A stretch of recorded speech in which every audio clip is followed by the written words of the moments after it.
गुजरात, महाराष्ट्र और बेंगलुरु में HMPV virus मिलने के बाद बिहार में भी अलर्ट जारी कर दिया गया है। बिहार के स्वास्थ्य विभाग ने सभी जिलों के डीएम और स्वास्थ्य विभाग के अधिकारियों को कोरोना की तर्ज पर इंतजाम करने के निर्देश जारी किए गए हैं।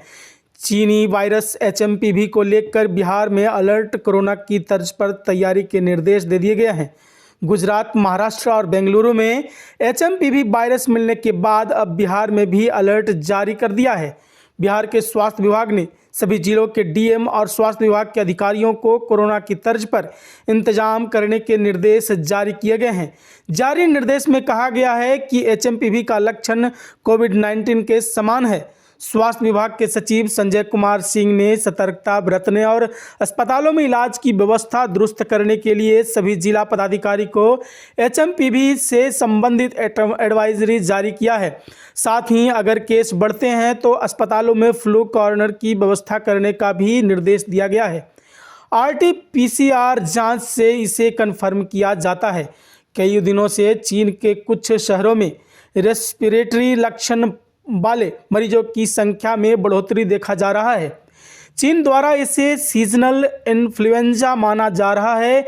बीते साल 2024 में मलेशिया में 327 केस मिले थे। भारत में 2024 में SARI के 714 केस मिले थे। इसमें 9 मामले लैब टेस्ट में एचएमपीवी पॉजिटिव मिले थे। एचएमपीवी के कुछ लक्षण हैं। एचएमपीवी रेस्पिरेटरी वायरस है जो सबसे पहले 2001 में नीदरलैंड में पाया गया था। इसके लक्षण कोरोना जैसा ही है। इसके मुख्य लक्षणों में बुखार, कफ, नसल कंजक्शन, नाक जाम, गले में खराश, pneumonia, bronchitis, shortness of breath आदि हैं।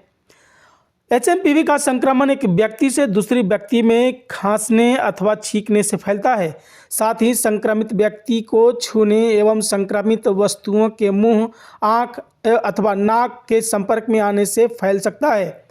एचएमपीवी संक्रमण से बचाव कोविड-19 के समान ही है। हाथों को साबुन एवं पानी से लगातार धोना, गंदे हाथों से आंख, नाक अथवा मुंह को नहीं छूना, संक्रमित व्यक्ति से दूरी बनाए रखना, खांसते हुए छींकते वक्त मुंह को रुमाल से ढकना, संक्रमण की अवधि में खुद को घर में ही आइसोलेटेड करना है। वहीं चाइनीज वायरस ह्यूमन मेंटोमोवायरस को भी बिहार सरकार अलर्ट मोड पर रखा है। राज्य सरकार स्वास्थ्य समिति के तरफ से हर जिले के एडवाइजरी जारी कर दी गई है। Bureau report, PTN news. जो मुख्य रूप से सांस श्वसन तंत्र में या सांस की नली में संक्रमण पैदा करता है वायरस है RNA virus, RNA single standard RNA virus है। और ये जरूर है कि एक कम उम्र के बच्चों में इसका इन्फेक्शन आसानी से होता है। इसके लिए एडवाइजरी जारी की गई है राज्य सरकार के द्वारा। हम लोगों को निर्देश प्राप्त हो चुका है।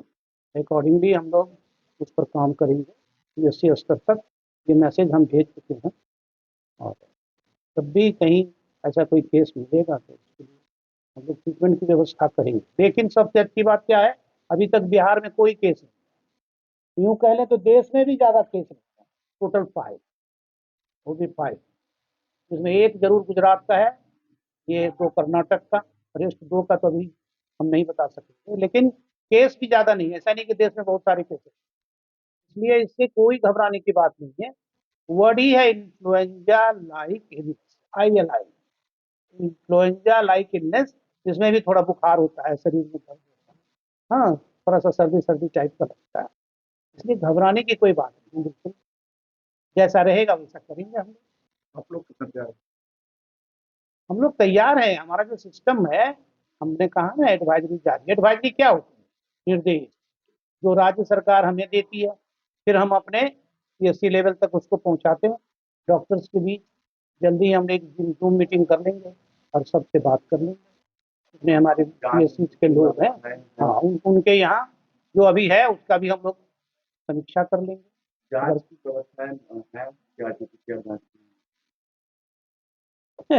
आरटी-पीसीआर क्या है? एक खास टेक्निक है, पॉलीमरेज चेन रिएक्शन।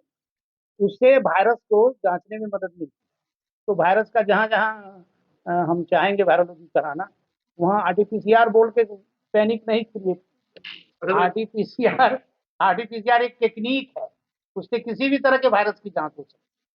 तो वो सब अभी नहीं सोच रहा है, अभी उस लेवल पे हम लोग नहीं जा रहे हैं। हम लोग ऐसा नहीं कि थ्रोट स्वाब लेना शुरू करेंगे, ऐसा नहीं है, और इसकी जरूरत भी नहीं है। इसको हम लोग बोलचाल में यही बोलेंगे कि इन्फ्लुएंजा लाइक इन्फेक्शन है, और इसका विरुलेंस भी ज्यादा नहीं है, लेकिन कम उम्र के बच्चों में होने के कारण हम लोग ऐसा सोच करना। पूरा सिस्टम अलर्ट मोड में है, जैसी जरूरत होगी वैसा कार्य करें।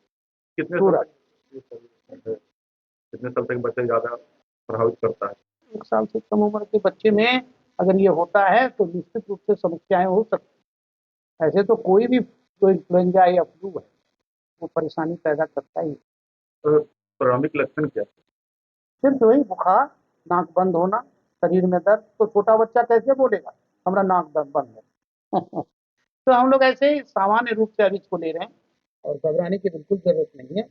सिस्टम पूरे अलर्ट है, और हम लोगों को निर्देश प्राप्त हो चुका है। हम लोग जल्दी ही अपने प्रभारी चिकित्सा पदाधिकारियों से बात भी कर लेंगे। अभी तो लेटर से आप लोग जो कभी आया लेटर में क्या क्या है, क्या क्या? अगर उसको अक्षर से बोलना चाहें तो जैसे सभी संस्थानों में इन्फ्लुएंजा लाइक इलनेस एवं सीवियर एक्यूट रेस्पिरेटरी निमोनिया का सुनिश्चित करना है ना, ऐसा अगर केस आता है तो उसके बारे में। तो उस तरह से हम लोग कहते हैं कि जो हम लोग पहले भी जो ड्रग्स है, मेडिसिन है, दवाएं उस तरह का किट बना के रखेंगे। अच्छा, पहले भी हम लोग तैयार थे, ऑक्सीजन कंसंट्रेटर की कहीं कमी नहीं है, और ऑक्सीजन सिलेंडर्स की भी कोई कमी नहीं है। जरूरत पड़ने पर लोग का इस्तेमाल करेंगे और मरीजों की जान बचाएंगे। उसमें ऐसा कुछ है नहीं।